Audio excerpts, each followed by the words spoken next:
नमस्कार, मैं हूँ आपका दोस्त विजय विद्रोही और आप देख रहे हैं हमारा खास कार्यक्रम विजय फैक्टर। तो बिहार की जनता ने तो सड़क पर उतरकर अपना फैसला सुना दिया है। अब सुप्रीम कोर्ट की बारी है। सुप्रीम कोर्ट में देखते हैं कि सुप्रीम कोर्ट बिहार में कथित वोटबंदी को लेकर क्या फैसला सुनाता है।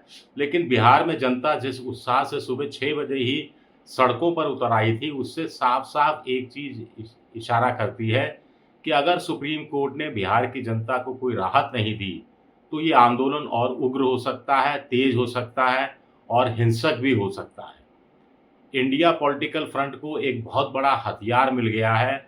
चुनाव आयोग के बहाने बीजेपी पर हमला हो रहा है, नीतीश कुमार पर हमला हो रहा है, चिराग पासवान को निशाने पर लिया जा रहा है, जीतन राम मांझी को निशाने पर लिया जा रहा है और नेता कम निशाने पे ले रहे हैं, उन्हीं की जातियों के लोग बड़े सवाल उठाने लगे हैं कि जब ऐसी स्थिति में जब हम वोटबंदी के शिकार होने की आशंका से गुज़र रहे हैं, जब हमारे पास दस्तावेज़ नहीं है, तो हमारी पार्टी के नेता नीतीश हों, चाहे जीतन राम मांझी के नेता पार्टी के नेता हों, चाहे बीजेपी के, वो साइकिल यात्रा निकाल कर चुनाव आयोग के पक्ष में जागरूकता रैली कर रहे हैं।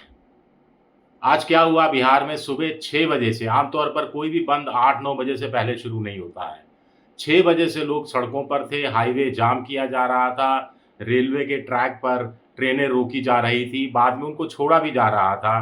करीब 10-12 जगह हाईवे जाम किया गया, 10-12 जगह से ज़्यादा रेल रोकने की खबरें आई। राहुल गांधी, तेजस्वी यादव, दीपांकर भट्टाचार्य, डी राजा और बहुत से दूसरे विपक्षी पार्टियों के नेता सड़कों पर नजर आए, जनता को संबोधित करते हुए नजर आए। एक उल्लेखनीय बात ये रही कि कुछ किसानों ने, गाँव में दलितों ने अपनी भैंसें हाईवे पर छोड़ दी। कुछ जगह जहाँ धरने प्रदर्शन हो रहे थे, वहाँ गरीब आदमी अपनी भैंस को लेकर आ गया। काला अक्षर भैंस बराबर। कहीं चुनाव आयोग को, बीजेपी को ये एक पॉलिटिकल मैसेज देने की कोशिश तो नहीं हो रही थी? काला अक्षर भैंस बराबर। इससे ज़्यादा नहीं बोलूँगा मैं। तो राहुल गांधी ने 1-2 जगह जहाँ मैं उनका भाषण सुन रहा था, उन्होंने कहा कि महाराष्ट्र के अंदर वोट चोरी हुई थी और अब बीजेपी चुनाव आयोग के साथ मिलकर बिहार में भी वोट की चोरी करना चाहती है, वोट चोरी करने की एक साजिश रच रही है। लेकिन ये बिहार है, जनता के बीच में से आवाज़ आई, लेकिन ये बिहार है, यहाँ हम ऐसा नहीं होने देंगे। ये एक बड़ा मैसेज है कि जनता कह रही है, ये बिहार है, हम ऐसा नहीं होने देंगे। क्या इस बात को बीजेपी सुन रही है? क्या इस बात को चुनाव आयोग सुन रहा है? क्या इस बात को नीतीश कुमार सुन रहे हैं? कुल मिलाकर बिहार की जनता ने चुनाव आयोग तक एक संदेशा भिजवाया है। बिहार की जनता ने बीजेपी के नेताओं मोदी जी तक एक संदेशा भिजवाया है, नीतीश कुमार जी तक संदेशा भिजवाया है, चिराग पासवान, जीतन राम मांझी तक एक मैसेज पहुंचाया है और उपेंद्र कुशवाहा तो जो एनडीए के धड़े हैं, उनका तो बयान पहले ही आ चुका है कि ये इसकी टाइमिंग थोड़ी गलत है और बहुत सारे लोग वोट देने से वंचित रह जाएंगे। ये बात उन्होंने अपनी तरफ से कही है। तो कुल मिलाकर अब कहानी ये है कि आज जो बिहार बंद हुआ, उससे सिर्फ बिहार की जनता तक मैसेज नहीं गया है, पूरी देश की जनता तक मैसेज गया है।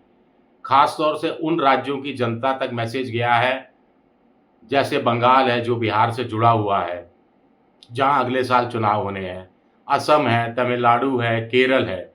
ये बात मैं इसलिए भी कह रहा हूँ क्योंकि आज ही अखबारों में मुख्य चुनाव आयुक्त ज्ञानेश कुमार का एक वक्तव्य छपा है जिसमें कह रहे हैं कि बिहार मॉडल पूरे देश भर में लागू किया जाएगा।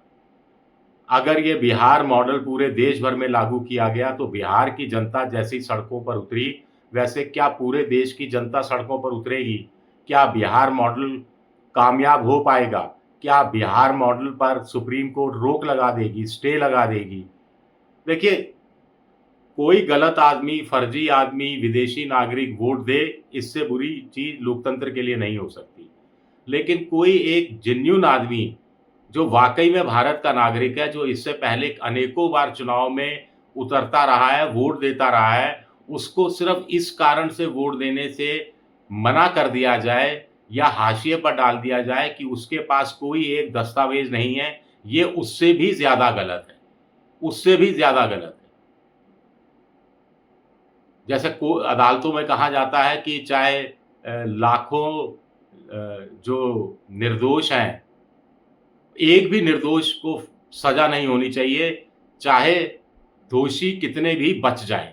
वही चीज़ यहाँ पर भी वोट चुनाव के दौरान लागू होती है, जहाँ तक वोट देने नहीं देने की बात है। चुनाव आयोग उधर बड़ी-बड़ी घोषणाएँ कर रहा है कि 7.89 करोड़ में से 90% से ज़्यादा लोगों को फॉर्म दिए जा चुके हैं। 48% फॉर्म यानी आधे लोग तो वापस फॉर्म भर के लौटा भी चुके हैं और उसमें से शायद 18% को डाटाबेस में चढ़ा भी दिया गया है।